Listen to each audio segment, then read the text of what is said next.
Sempena Hari Guru tahun 2026, saya ingin mengucapkan selamat Hari Guru kepada semua keluarga pendidik di seluruh negara, khasnya buat guru-guru di SMK Kota Kemuning.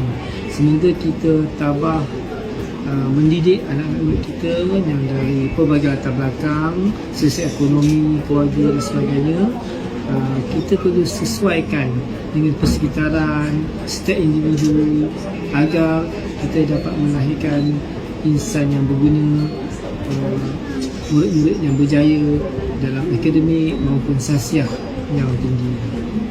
Dan kita guru-guru juga tidak harus putus asa semasa menghadapi beberapa isu ataupun masalah. Kita cuba perbaiki ataupun kena pasti apa kemungkinan-kemungkinan yang boleh membantu anak murid kita agar lebih berjaya.